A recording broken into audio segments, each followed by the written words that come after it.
নমস্কার। সৎকথায় প্রতিদিনের প্রার্থনার ধারাবাহিক অনুধ্যানের 361তম পর্বে আপনাদের সকলকে স্বাগত জানাই। প্রাণারাম ইউটিউব চ্যানেলের মাধ্যমে সম্প্রচারিত হচ্ছে এই অনুষ্ঠান এবং এই অনুষ্ঠানের মাধ্যমে আমরা ঈশ্বরীয় প্রসঙ্গ স্মরণ মননে ব্রতী হয়েছি। গতকাল 4 জুলাই স্বামীজির মহাসমাধির দিন ছিল। অনেকেই হয়তো ভেবেছেন যে এই দিনটিতে আমরা স্বামীজির কথা স্মরণ মনন করিনি, কারণ এই রামকৃষ্ণ সংঘে বা এই ভাব আন্দোলনে আমরা মৃত্যু দিনটিকে আসলে সেইভাবে স্মরণে রাখতে চাই না। সেটি দুঃখের জন্যে নয়, আনন্দের জন্য। এবং ওই দিনটিতে স্বামীজির যে সারাদিনের বর্ণনা আমরা বিভিন্ন তথ্যের নিরিখে পাই, সেটি আমাদের কোথাও হৃদয়কে কষ্ট দেয়। এবং সেই কারণেই আমি গতকাল বিকার রোগ নিয়ে আলোচনা করেছিলাম। যদি কোনো ভুল ত্রুটি হয় আমায় ক্ষমা করবেন। আজ 361তম পর্বে আমরা প্রথমেই একটু কল্যাণ বাণী আলোচনা করে রামানন্দ চট্টোপাধ্যায়কে নিয়ে স্মরণ করব। তার প্রেক্ষাপটটি কেন সেটিও আমরা উল্লেখ করব। কল্যাণ বাণী শঙ্করাচার্যের গ্রন্থমালায় বলা হচ্ছে, মা কুরু ধনজন যৌবন গর্বং হরতি নিমেষাৎ কাল সর্বং মায়াময় মিদম খিলং হিত্বা ব্রহ্মপদং প্রতিশাসু বিদিত্বা। অর্থাৎ ধন জন এবং যৌবনের গর্ব করিও না। কাল নিমেষ মধ্যে সকলকেই হরণ করে নিয়ে যায়।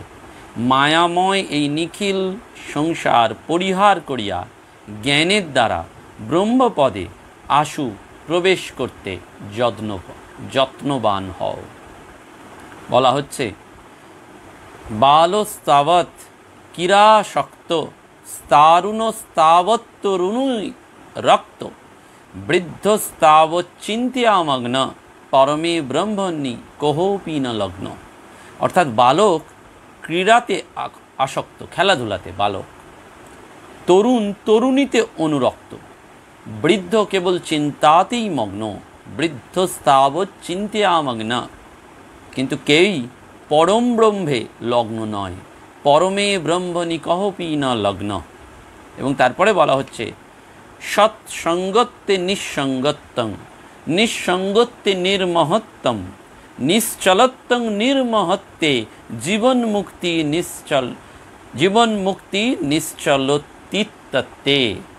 অর্থাৎ সৎসঙ্গ থেকে নিঃসঙ্গ হয়, নিঃসঙ্গ থেকে নির্মহত্ব হয়, এবং নিশ্চলতি তত্ত্ব নির্মহত্তার সঙ্গে সঙ্গেই হয়। জীবন মুক্তিও সেই নির্মহ তত্ত্বেরই অবস্থান। এবং আমাদের সর্বদা এই শঙ্করাচার্যের কথা, অর্থাৎ সৎসঙ্গ থেকে নিঃসঙ্গ হওয়া। আমরা সৎসঙ্গে প্রার্থনায় আজকে রামানন্দ চট্টোপাধ্যায়কে স্মরণ করার কারণ, নবজাগরণের যুগে অন্যতম শিক্ষাব্রতী হিসাবে, জাগরণের অগ্রদূত হিসাবে যদি কাউকে স্মরণ করা হয়, তাহলে তিনি রামানন্দ চট্টোপাধ্যায় অবশ্যই অন্যতম একজন। তার সঙ্গলাভ আমাদেরকে সত্যি সত্যি সাধু সঙ্গ প্রয়াসে ব্রতী করে। সাধু সঙ্গ মানে সর্বদা কোনো উচ্চ বৈরাগ্যমূলক তত্ত্ব আলোচনা নয়, যেটি আমাদের মনকে সৎ করে, পবিত্র করে, শুভ করে, সেইটি সাধু সঙ্গ। এবং কেন রামানন্দ চট্টোপাধ্যায় না, এই সমস্ত বিস্মৃত পায় বাঙালিকে আমরা ভুলে গেছি, যারা সে যুগের যুগসন্ধিক্ষণে ঔপনিবেশিক শাসনের হাত থেকে ভারতীয় সংস্কৃতিকে বাঁচিয়েছিলেন, আমাদের সম্পদকে লুণ্ঠন করতে দেননি, তাদেরকে আমরা আজকে ভুলে যাচ্ছি। তাই তাদের স্মরণের মধ্যে দিয়ে আমরা আমাদের হৃদয়ের সৎচিন্তা বা শুভচিন্তাকে জাগ্রত করার একটি প্রয়াস। 1865 খ্রিস্টাব্দের 19 মে বাঁকুড়ার পাঠকপাড়ায় হরসুন্দরী এবং শ্রীনাথ চট্টোপাধ্যায়ের ষষ্ঠ সন্তান, তৃতীয় পুত্ররূপে জন্মগ্রহণ করেন রামানন্দ। জ্যেষ্ঠ তাঁতের টোলে তার অক্ষর পরিচয় হয়।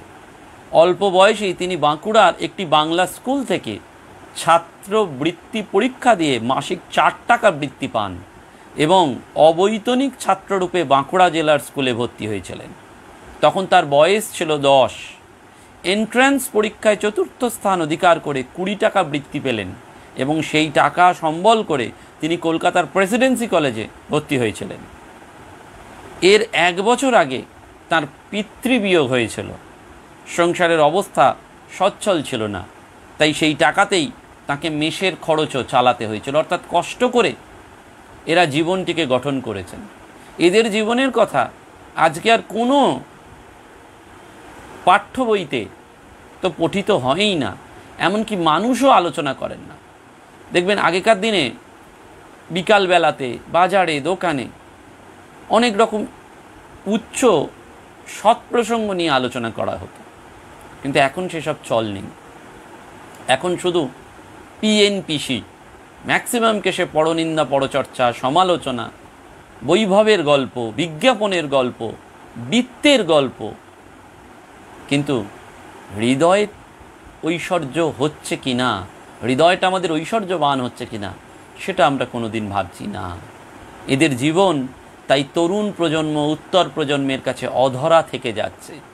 এরা হয়তো ইতিহাসের পাতায় স্থান পাচ্ছেন, তলিয়ে যাচ্ছেন মানুষের স্মৃতির থেকে, মানুষের স্মরণের থেকে, কিন্তু এরা এই দেশটিকে, এই দেশের কৃষ্টি সংস্কৃতিকে যেভাবে ধরে রেখেছেন, অন্তঃসলীলা ফল্গু ধারার মতন সেই ধারা কিন্তু আজও প্রবহমান।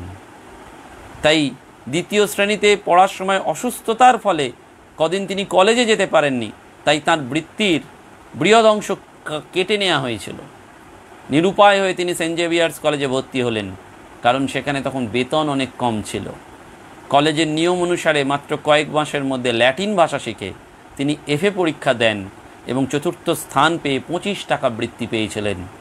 পরীক্ষা শেষে তিনি ডায়েরিতে একটি অসাধারণ কথা লিখেছিলেন। এই যে বললাম শুভ চিন্তা, সৎচিন্তা। সৎচিন্তা মানে শুধুমাত্র একমাত্র একঘেয়ে জীবন নয়, ওই যে ঠাকুর বারবার বলছেন না, সমন্বয় করতে হবে, মাছের ঝোল, ঝাল, অম্বল সব খেতে হবে। দেখবেন সৎকথায় প্রতিদিনের প্রার্থনায় আমায় বহুজন বলেছেন যে সমস্ত রকম নৈবেদ্য সাজানো হচ্ছে। সত্যি আমি চেষ্টা করেছি ব্যক্তিগতভাবে, শুধুমাত্র তার জন্য সহযোগী কয়েকজনের নাম আমি খুব শেষের দিকে কৃতজ্ঞতার সাথে স্মরণ করব, যারা আমাকে এক্ষেত্রে সহযোগিতা করেছেন এবং শুধু তাই নয়, অনুপ্রেরণাটি দিয়েছেন। যে একঘেয়ে সকালবেলাতে উঠেই প্রতিদিন ঠাকুরমা স্বামীজিকে তো স্মরণ আমরা করছি, কিন্তু এই শুভ চিন্তা আমাদের তাঁদেরকে স্মরণ করা, মনন করার দিকে আরও এগিয়ে নিয়ে যাচ্ছে। একঘেয়ে নয়, যে সমন্বয় করেছে সেই লোক ঠাকুরের কথা। সেইখানে পরীক্ষা শেষে ডায়েরিতে সেই রামানন্দ চট্টোপাধ্যায় লিখছেন, I have learned one lesson and may never forget it. A calm continuous application is the key to success. আমি একটি শিক্ষা পাইয়াছি, হয়তো ইহা কখনো ভুলিব না। স্থির অধ্যাবসায়ই সাফল্যের পথ। পরীক্ষার ফল দেখে ওই ডায়েরিতেই তিনি লিখেছিলেন, আই লে claim to know part of the merit, ব্রহ্ম কৃপাহি কেবলম। স্নাতক শ্রেণীতে ইংরেজি অনার্স নিয়ে আবার তিনি প্রেসিডেন্সি কলেজে যোগ দেন, কিন্তু দুর্ভাগ্যক্রমে আবার গুরুতর অসুস্থ হওয়ায় তাকে কলেজ ছেড়ে দিতে হয়েছিল এবং পরে সিটি কলেজে 4র্থ বার্ষিক শ্রেণীতে তিনি ভর্তি হলেন। যথাসময়ে পরীক্ষা দিয়ে ইংরেজি অনার্সে 1ম শ্রেণীতে প্রথম, অর্থাৎ সেই যুগে ফার্স্ট ক্লাস ফার্স্ট হচ্ছেন। এমনকি সমস্ত বিএ পরীক্ষার্থীর মধ্যে তিনি প্রথম হলেন। কলেজ থেকে মাসিক 40 টাকা রিপন বৃত্তি পেলেন, সরকারি বৃত্তি পেলেন।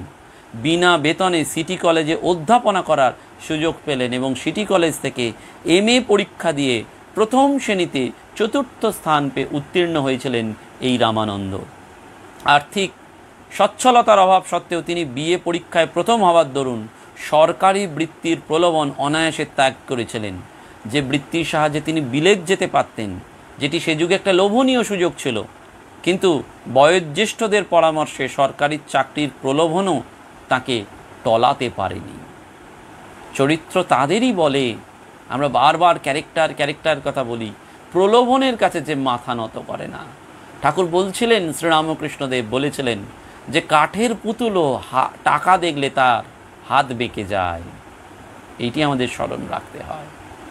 এবং বারবার বলছেন যে তোমার ওই মন সাজ বা মন সাফা তো সব সাফা, এইটি চরিত্র। তাই মেধাবী এবং মনোযোগী ছাত্র বলে তিনি শিক্ষকদের প্রিয় ছিলেন। বাঁকুড়া জেলা স্কুলে পড়ার সময় থেকেই কৈশোরেই তার ভক্তিভাব এবং দেশপ্রেমের স্ফুরণ ঘটেছিল। এবং বাঁকুড়া জেলা স্কুলে অঙ্কের শিক্ষক ছিলেন কেদারনাথ কুলভি। তিনি ব্রাহ্ম সমাজের আচার্য ছিলেন। তার উপদেশ শোনার জন্য রামানন্দ সেখানে যেতেন এবং তার প্রভাবেই তিনি ব্রাহ্ম ধর্মের প্রতি আকৃষ্ট হয়েছিলেন। একটু বড় হওয়ার পর স্কুলেই পাঠরত অবস্থায় তিনি ব্রাহ্ম সমাজে একটি নৈশ বিদ্যালয়ও চালু করেন। ছাত্রদের মধ্যে ধর্ম এবং নীতিবোধ জাগানোর জন্য আনন্দমোহন বসু এবং শিবনাথ শাস্ত্রী স্টুডেন্টস অ্যাসোসিয়েশন গঠন করেছিলেন। রামানন্দ সেখানে নিয়মিতভাবে যেতেন এবং এখানেই তিনি শিবনাথ শাস্ত্রী এবং জগদীশচন্দ্র বসুর ঘনিষ্ঠ হয়ে ওঠেন। সিটি কলেজে অধ্যাপনা শুরু করার পরেই অধ্যাপক হেরম্বচন্দ্র মৈত্রের অনুরোধে রামানন্দ সাধারণ ব্রাহ্ম সমাজের ইংরেজি মুখপত্র ইন্ডিয়ান মেসেঞ্জারের সহ সম্পাদক হয়েছিলেন এবং তত্ত্ব কৌমুদীতেও তিনি লেখা দেওয়ার অনুরোধ পান। এবং 1889-90-তে তিনি একজন প্রধান লেখক হয়ে উঠেছিলেন সঞ্জীবনী পত্রিকায়, যে সঞ্জীবনী পত্রিকা কৃষ্ণকুমার মিত্র তিনি প্রচলন করেছিলেন। সেখানে তিনি নিয়মিত লেখক হয়েছিলেন। ব্রাহ্ম সমাজের বাংলা কাগজ ধর্মবন্ধুরও সম্পাদক হয়েছিলেন 1890-তে।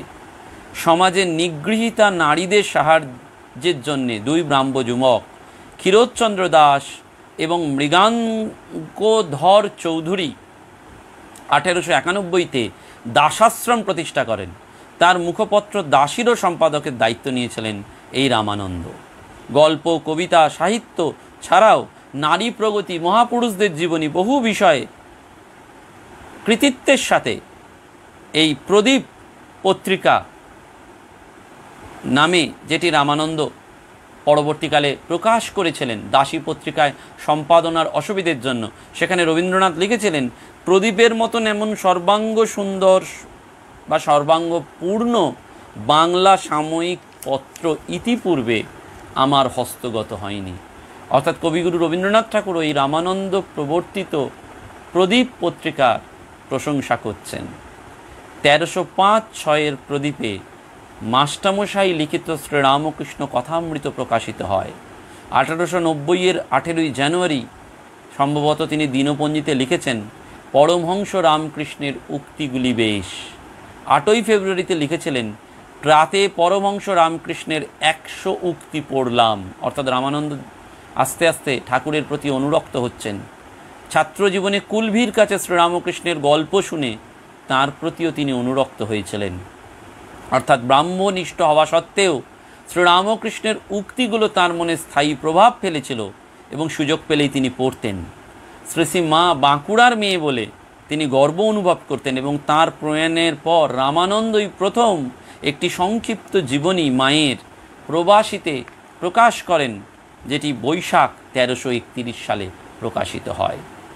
বাঁকুড়া জেলার স্কুলের ছাত্রাবস্থায় তিনি রমেশচন্দ্র দত্তের সান্নিধ্যে আসেন। তিনি তখন বাঁকুড়ার ম্যাজিস্ট্রেট ছিলেন। তাঁর লেখা রাজপুত জীবন সন্ধ্যা এবং মহারাষ্ট্র জীবন প্রবাদ বালক রামানন্দকে স্বদেশ প্রেমের মন্ত্রে দীক্ষিত করেছিল। 1892 খ্রিস্টাব্দের ডিসেম্বরে কৃষ্ণকুমার মিত্র প্রমুখ কয়েকজনের সঙ্গে তিনি প্রতিনিধি রূপে কংগ্রেসের এলাহাবাদ অধিবেশনে যোগদান করেছিলেন এবং যে দেশপ্রেম, দেশ ও জাতির প্রতি উন্নতি বিধান, সেইটি রামানন্দ চট্টোপাধ্যায়ের জীবনে একেবারে শিকড়ের মতন গ্রথিত হয়েছিল। এই যে এলাহাবাদ কংগ্রেসের অধিবেশনে তিনি যোগদান করলেন, এরপর থেকেই তার উত্তরপ্রদেশের সাথে যোগাযোগ বাড়ে এবং সেখান থেকে আগত নানান প্রতিনিধি, বিশেষ করে মদনমোহন মালব্য প্রভূত স্থানীয় নেতাদের দ্বারা তার সঙ্গে বিশেষ যোগসূত্র তৈরি হয়। কংগ্রেসের কৃতিত্ব সম্পর্কে তিনি বলেছিলেন, কংগ্রেস রাজনৈতিক সংস্কার সাধনে যত সামান্যই সক্ষম হোক না কেন, বিভিন্ন প্রদেশের ভাষাভাষী জনসমষ্টিকে এক সূত্রে বাঁধতে সমর্থ হয়েছে। এই কৃতিত্বের তুলনা নেই। বস্তুত জাতীয় সংহতির প্রয়োজনীয়তা তিনি বুঝেছিলেন এবং তিনি এলাহাবাদের কায়স্থ পাঠশালার অধ্যক্ষ পদে যোগ দিয়ে সেখানে বসবাস করেছিলেন। নিজের ব্যবহার এবং কাজ দিয়ে বাঙালি অবাঙালি সকলকে ঐক্য বন্ধনে বাঁধতে পেরেছিলেন। স্থানীয় নেতাদের সঙ্গে তিনি অর্ধকুম্ভ, পূর্ণকুম্ভ প্রভৃতিতে যে সমস্ত যাত্রীরা আসতো তাদের সেবা, দুর্ভিক্ষ, প্লেগের সময় অনাথ আতুরদের সেবা কাজেও নিজেকে নিযুক্ত করেছিলেন। এই প্রসঙ্গে রামানন্দের সহকারী লিখছেন যে শিক্ষার্থীদিগকে প্রত্যেক 2 বৎসর অন্তর একবার কর্তৃপক্ষের কসাইখানার মধ্যে দিয়ে পার হইবার চেষ্টা করিতে হইত। রামানন্দবাবু সর্বপ্রথম এই স্লটার অফ ইনোসেন্টস অর্থাৎ শিশু হত্যার বিরুদ্ধে অ্যাডভোকেটের স্তম্ভে তীব্র আন্দোলন শুরু করেছিলেন।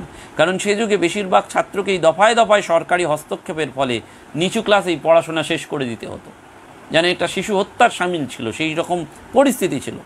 সেই জন্য শিক্ষার্থীদের ম্যাট্রিক পরীক্ষা পর্যন্ত পথ সুগম করে দিয়েছিলেন সেই সময় এই রামানন্দ চট্টোপাধ্যায়। জাতীয় সংহতি এবং জাতীয়তাবাদের উন্মেষের জন্য তিনি সদা প্রচেষ্ট ছিলেন। 1901 খ্রিস্টাব্দে প্রবাসী এবং মডার্ন রিভিউ নামে ইংরেজি পত্রিকা তিনি প্রকাশ করেন। মডার্ন রিভিউয়ের প্রথম সংখ্যায় তাঁর রচনা প্রণিধানযোগ্য। বিভিন্ন জাতি এবং দেশের মধ্যে, এমনকি এই একই দেশের নানান প্রদেশ এবং জেলায় পরস্পরের প্রতি ঈর্ষার ভাব এবং কুসংস্কার আছে, তা বুঝতে প্রচুর পর্যবেক্ষণ ক্ষমতার প্রয়োজন হয় না। এবং এর প্রতিকার কি না, প্রতিবেশীদের সম্বন্ধে গভীরতর ও বিস্তৃততর জ্ঞান এবং জ্ঞানজনিত সহৃদয়তা বিস্তার ছাড়া আর অন্য কোনো প্রতিকার নেই। এবং মানুষকে জানবার উপায় হচ্ছে তাকে শিল্পের আলোকে আনা। অর্থাৎ এই যে ভাবছেন ইনোভেটিভ মাইন্ড নিয়ে রামানন্দ, তার কারণটি হচ্ছে পুনর্জাগরণ চাইছেন। এরা এই যে রাজা রামমোহন রায় যেমন নবজাগরণের অগ্রপথিক, তেমনি রামানন্দ চট্টোপাধ্যায় যেন পুনর্জাগরণ চাইছেন। একেবারে রেনেসাঁর মতন করে তিনি এগিয়ে নিয়ে যেতে চাইছেন। সেটি সাহিত্যিক পুনর্জাগরণ, শিল্পের পুনর্জাগরণ এবং সর্ববিধ মানব মনের যে সংস্কৃতির পুনর্জাগরণ। এবং সেখান থেকেই তিনি প্রবাসী পত্রিকাকে সেই আদর্শের রূপে রূপায়িত করেছিলেন। এবং সেই পত্রিকায় থাকতো ভারতবর্ষের বিভিন্ন ধর্মের অবলম্বনী যে সম্প্রদায় রয়েছে, সেই অবলম্বনে সম্প্রদায় যে মঠ, মন্দির, চৈত্য, বিহার, তাজমহল, মিনার, সবার স্থাপত্য, সেইটি প্রবাসীকে একেবারে সমৃদ্ধ করেছিল। এবং সেখানে থাকতো আধুনিক বিজ্ঞান, জগদীশচন্দ্র বসুর নবনব আবিষ্কার, লোকগাথা, লোক সংস্কৃতি। এবং সেইখানে ওই প্রবন্ধগুলি পাঠ করে সেই যুগে এক অজ্ঞাত পাঠক লিখছেন যে তখনকার দিনে বাংলাদেশে অজন্তা গুহা এবং ভারতীয় চিত্রকলার নাম অল্প লোকই জানত। অজন্তা, চিত্রকলা এসব মানুষ জানতো না, কারণ তখন এত কিছু জানতোই না মানুষ। দেশের সৃজনী প্রতিভাকে তিনি স্বদেশীয় সম্মান মনে করতেন, তাই প্রবাসীতে অবনীন্দ্রনাথের চিত্রাবলীও প্রকাশিত হতো। অর্থাৎ অবনীন্দ্রনাথ ঠাকুরের চিত্রকেও তিনি স্বজাতিকে সম্মান দিচ্ছেন। আমরা এই দেশকে ভুলে যাচ্ছি। আমরা এখনও বলি যে ওই এনআরআই, নন রেসিডেন্ট ইন্ডিয়ান। আর এক দল আছেন যে 2 ধরনের এনআরআই। এক ধরনের এনআরআই হচ্ছেন নন রেসিডেন্ট ইন্ডিয়ান, যারা বিদেশে থাকেন, দেশের জন্য টাকা পাঠান। আর এক দল ভারতীয়, তারা রেসিডেন্ট বাট নট ইন্ডিয়ান। তারা ভারতে থাকেন কিন্তু ভারতীয় মানসিকতাকে কখনো গ্রহণ করেন না। তারা বলেন এই দেশটা আর কিছু হবে না, এই দেশটা সব গেল, রাস্তা গেল, নোংরা গেল, ডাস্টবিন গেল। দেশের প্রতি এই অবমাননা আসলে কিন্তু আমাদের নিজেদের প্রতি নিজেদের অবমাননা। বিখ্যাত তত্ত্বজ্ঞানীরা বা মর্মজ্ঞানীরা, দার্শনিকরা যুগে যুগে এটি স্মরণ করিয়ে দিয়েছেন যে দেশকে, দেশের মাকে অপমান করার অধিকার আমাদের নেই, এবং সেটা পক্ষান্তরে আমাদের কল্যাণের থেকে অকল্যাণই ডেকে আনে। তাই অবনীন্দ্রনাথ ঠাকুর বলছেন, রামানন্দবাবুর কল্যাণে আজ আমাদের ছবি দেশের ঘরে ঘরে এই রামানন্দ চট্টোপাধ্যায়ের জন্য। এই যে ইন্ডিয়ান আর্টের বহুল প্রচার, তিনি ছাড়া আর কারুর দ্বারাই সম্ভব হতো না। এবং এই সময় তিনি রবি বর্মার বহু চিত্র সমন্বিত একটি ইংরেজি জীবনী পুস্তক আকারে প্রকাশ করেন। এইটিও এই রামানন্দ চট্টোপাধ্যায় করেছিলেন। এবং সেই যুগের শিল্পরসিকগণ প্রথম দিকে অবনীন্দ্রনাথের চিত্রকলা সম্পর্কে উদাসীন, বিরূপ ছিলেন, এবং রামানন্দের মতন ভগিনী নিবেদিতা এর গুরুত্ব যথার্থ উপলব্ধি করেছিলেন। নিবেদিতার ব্যাখ্যায় সমালোচকদের বিরূপতা দূর হয়েছিল। সবাই আস্তে আস্তে তাঁর চিত্রকলার গুরুত্ব বুঝতে পেরেছিলেন। দেশভক্ত কর্মযোগী রামানন্দের সঙ্গে নিবেদিতার সখ্যতা গড়ে উঠতে দেরি হয়নি। জগদীশচন্দ্রের নতুন আবিষ্কারগুলো সম্পর্কে যখন সব পত্রিকা নীরব ছিল, তখন একমাত্র প্রবাসীতেই তা প্রকাশিত হতো। এবং জগদীশচন্দ্রের বিজ্ঞান সাধনায় নিবেদিতার যে অবদান ছিল সেটি অনস্বীকার্য। বিজ্ঞানাচার্য তার জীবন সাধনার পূর্ণ হুতি দেওয়ার সময় নিবেদিতাকেই সর্বোত্তম নমস্কার জানিয়েছেন। বসু বিজ্ঞান মন্দিরের দ্বারপথে নিবেদিতার মূর্তির একটি রয়েছে, যাতে লেখা আছে the lady with the lamp. 1905 থেকে 1908 খ্রিস্টাব্দে লর্ড কার্জনের বঙ্গভঙ্গের প্রতিবাদে সারা বাংলা যখন উত্তাল, তখন রামানন্দ যে উক্তিটি করেছিলেন, কেহ যদি জিজ্ঞাসা করে এবৎসর আমাদের দেশে সর্বপ্রধান স্বদেশী ঘটনা কি ঘটিয়াছে, তাহা হইলে আমরা কি উত্তর দিব? চুড়ি ভাঙা নয়, বিলাতি কাপড় পোড়ানো নয়, জাতীয় দলের সহিত মোকদ্দমায় পূর্ববঙ্গের গভর্নমেন্টের পরাজয়ও নয়, এমনকি জাতীয় বিশ্ববিদ্যালয়াদি স্থাপনও নয়। সর্বপ্রধান স্বদেশী ঘটনা বিজ্ঞানাচার্য জগদীশচন্দ্র বসুর উদ্ভিদের সারা নামক গ্রন্থ প্রকাশ। অর্থাৎ এতটা তিনি জগদীশচন্দ্র বসুকেও সম্মান দিতেন। আমাদের পরাধীনতা নানাবিধ, রাজনৈতিক, বাণিজ্যিক, শৈল্পিক, তন্মধ্যে আমাদের মানসিক পরাধীনতাই সর্বাপেক্ষা শোচনীয়। যাহাতে আমাদের কোনো স্বদেশবাসীর মানসিক শক্তির অসাধারণতা প্রমাণ করে, তাহাই গুরুতম স্বদেশী ঘটনা। যেসব কাজে জাতীয় গৌরব বৃদ্ধি পায় সেইটি হচ্ছে স্বদেশী ব্রত। তাই লিখেছিলেন, আমাদের সর্বপ্রকার মানসিক শক্তি ইংরেজের চেয়ে কম। এই ধারণা যত বদ্ধমূল হইবে, আমরা ততই রসাতলে যাইব। জ্ঞানে, মানসিক শক্তিতে আমরা যত স্বাধীন হইব, সেই পরিমাণে আমাদের সর্বপ্রকার অন্যবিধ পরাধীনতা কমিয়া আসিবে।